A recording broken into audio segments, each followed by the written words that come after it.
La frecuencia con que las personas muerden a otras varía según diversos factores. Por ejemplo, la edad es más común en niños pequeños.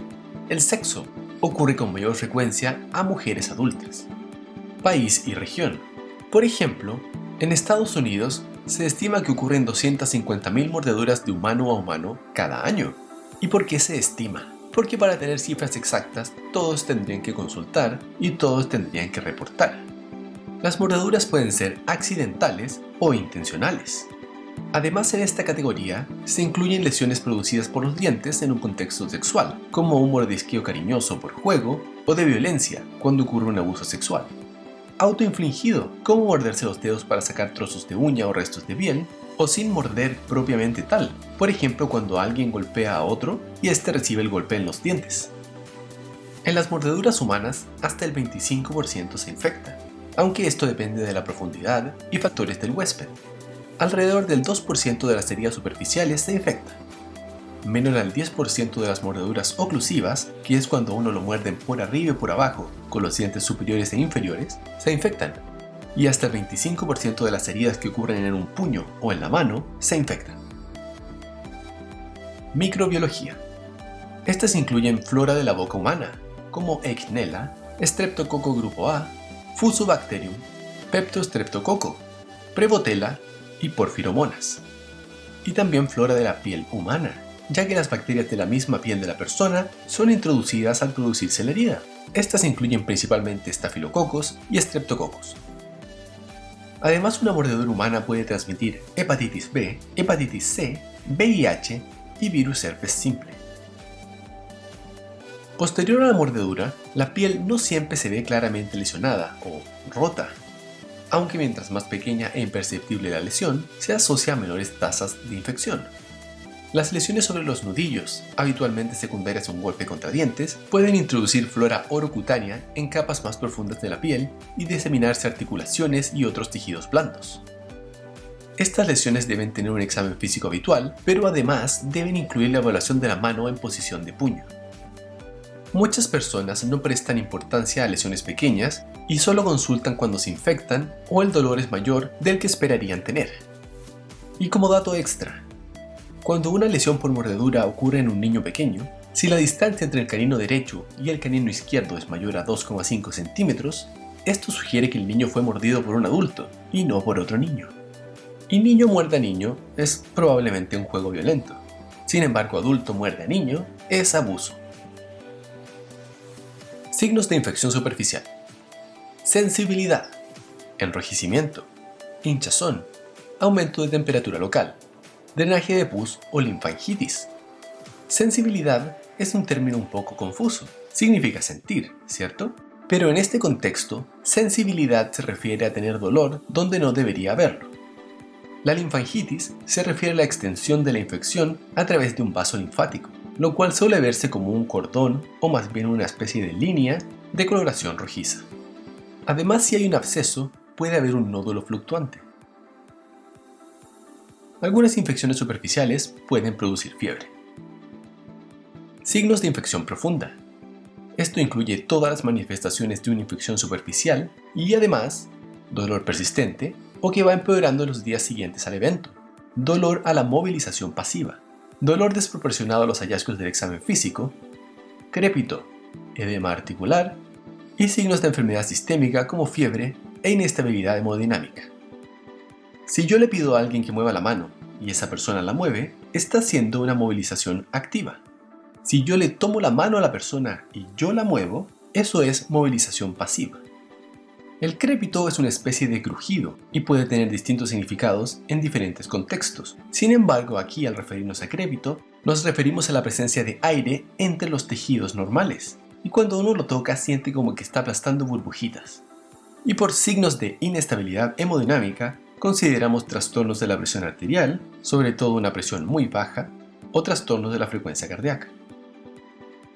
Aquellos con inmunosupresión como diabetes, VIH o que están usando fármacos inmunosupresores por algún motivo, tienen mayor riesgo de desarrollar complicaciones infecciosas.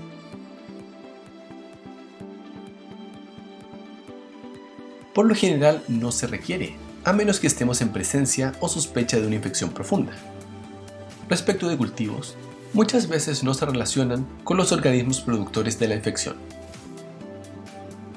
Los estudios imagenológicos no se realizan de forma general, es decir, a todo el mundo.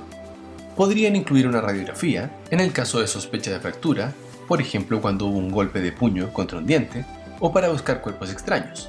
También podría realizarse una ecografía o un escáner.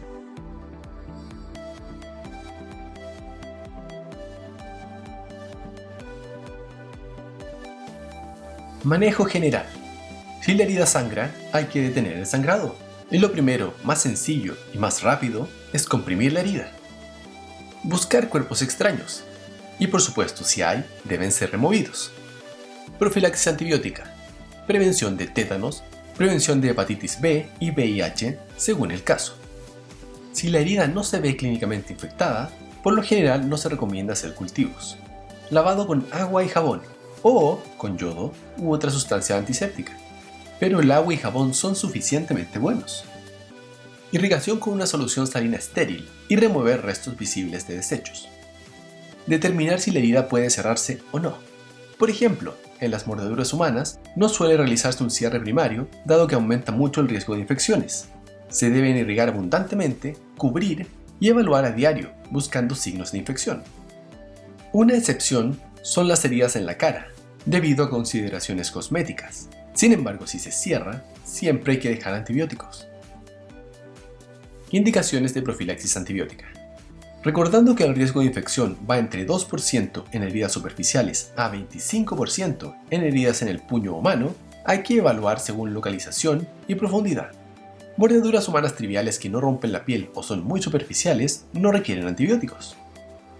Se sugiere profilaxis antibiótica en heridas por mordedura humana que requieran cierre primario, heridas que requieran reparación quirúrgica, heridas cercanas a un hueso o articulación, incluyendo prótesis, heridas en áreas con compromiso venoso o linfático, heridas en personas inmunocomprometidas, incluyendo diabéticos, heridas que incluyan aplastamiento, y esto se refiere básicamente a una mordedura que apretó muy fuerte el cuerpo.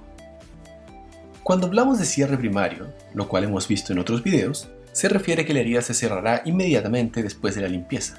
También existen otros tipos de cierre, como el cierre secundario, en el cual nunca la vamos a cerrar y vamos a dejar que la herida sane sola, y un cierre terciario o diferido, en el cual posterior a un tiempo pensamos cerrar la herida. Pese a que existan recomendaciones, en la práctica real es muy común que se usen antibióticos profilácticos más de lo que se debería, sobre todo en las manos. ¿Qué antibióticos? Debemos pensar en aquellos que cubran la flora previamente descrita, usualmente amoxicilina con ácido clavulánico. Si un antibiótico no cubre Eikenella corrodens, como las cefalosporinas de primera generación, cloxacilina, macrólidos y aminoglucósidos, no hay que usarlos.